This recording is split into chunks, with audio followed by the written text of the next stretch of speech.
வணக்கம் and welcome to Cook with Martina. ரெஸ்டாரண்ட்ல போய் தான் பாஸ்தா சாப்பிடணும்னு அவசியமே இல்லை. இப்போ நம்ம கிச்சன்ல பாஸ்தா ரெடியாக போகுது.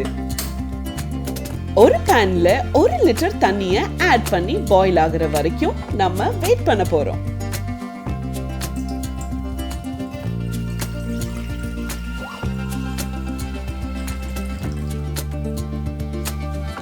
இது கூடவே நம்ம 1 ஸ்பூன் சால்ட் சேர்த்துக்க போறோம்.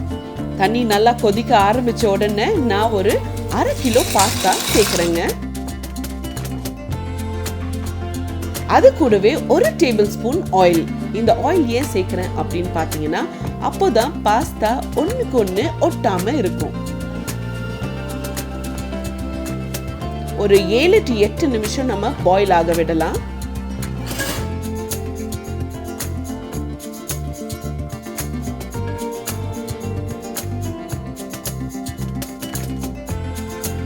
பாஸ்தா இப்போ ரெடி ஆயிடுச்சு. ஸ்ட்ரெயின் பண்ணி எடுத்து வச்சிருக்கோம். இதுல கொஞ்சம் தண்ணியோட வச்சுக்கலாம். இப்போ ஸ்டோவை லைட் பண்ணி ஒரு பேனை நம்ம ஹீட் பண்ண போறோம்.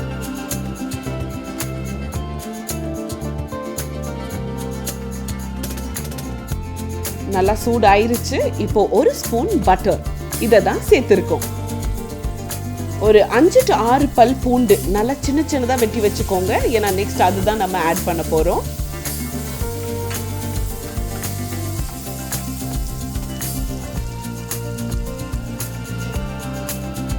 இப்போ பூண்டை சேர்த்துக்கலாங்க. அதை நல்லா ஃப்ரை பண்ணிக்கோங்க.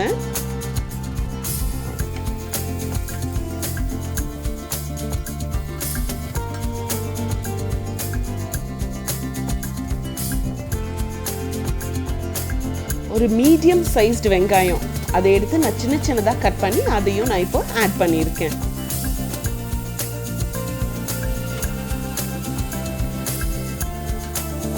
இந்த பட்டர்லேயே நல்லா சாட்டே பண்ணும்போது ஒரு நல்ல அரோமா வருங்க.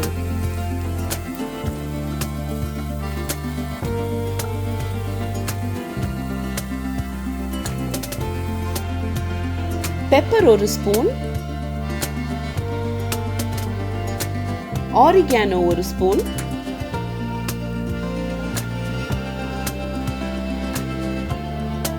சில்லி ஃப்ளேக்ஸ் 1 ஸ்பூன் இதையும் நம்ம ஆட் பண்ணி நல்லா ஃப்ரை பண்ணிக்கலாம்.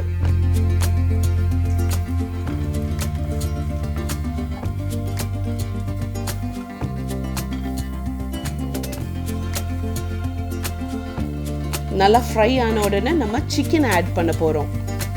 நான் பார்த்தீங்கன்னா ஒரு 300 கிராம்ஸ் வந்து போன்லெஸ் சிக்கனை சின்ன சின்னதாக கட் பண்ணி வச்சிருக்கேன். அதை தான் இப்போ ஆட் பண்றேங்க. இதை பார்த்தீங்கன்னா ஒரு 5 மினிட்ஸ் அதுலேயே நல்லா ஃப்ரை பண்ணிக்கலாம்.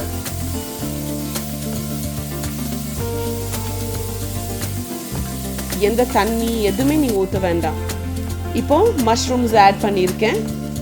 இதுக்கப்புறமும் நீங்கள் தண்ணியே யூஸ் பண்ண வேண்டாம். ஏன்னா மஷ்ரூம் கண்டிப்பாக தண்ணி விடுங்க.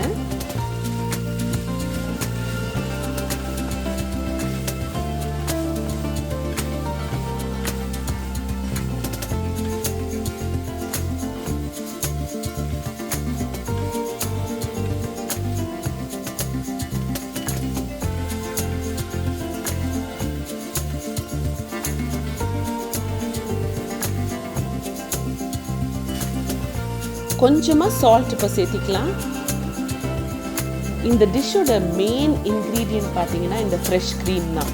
இதை வச்சு தான் நம்ம வந்து அந்த சாஸவே ரெடி பண்ண போகிறோம். ஸோ இதுக்கு பார்த்தீங்கன்னா ஒரு சின்ன கப் ஃப்ரெஷ் க்ரீம் எடுத்திருக்கேன். அதை தான் நான் ஆட் பண்ணியிருக்கேங்க. அதை நல்லா மிக்ஸ் பண்ணி விடுங்க.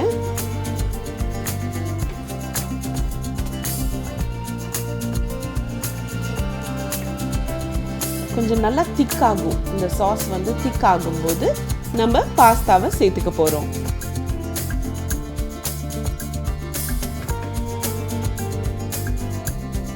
இப்போ நம்ம பாஸ்தாவை சேர்த்துக்க போறோங்க.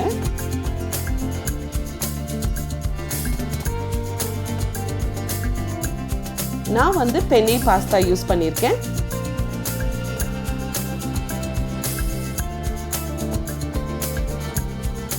நல்லா கலந்து விட்டுக்கோங்க. நான் கொஞ்சம் ஜாஸ்தியாகவே பண்ணிட்டேன். அப்போ தான் கிட்ஸ் எல்லாம் நல்லா என்ஜாய் பண்ணலாம் அப்படின்னு சொல்லிட்டு.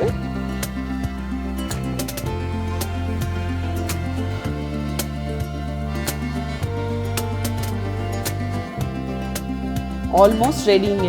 All you have to do is நல்லா அதை மிக்ஸ் பண்ணணும். கடைசியில் நம்ம அதை கார்னிஷ் பண்ண போகிறோம். கொஞ்சம் கொரியாண்டர் இல்லாட்டி பார்த்தீங்கன்னா நீங்கள் ஸ்ப்ரிங் அனியன்ஸ் இதெல்லாம் வச்சு கூட நீங்கள் கார்னிஷ் பண்ணிக்கலாம். நான் கொரியாண்டர் சேர்த்திருக்கேன். நீங்கள் ஸ்ப்ரிங் அனியன்ஸ் அது கூட சேர்த்திக்கலாம். இப்போது ரெடி ஆயிடுச்சு. மவுத் watering creamy mushroom chicken pasta ready.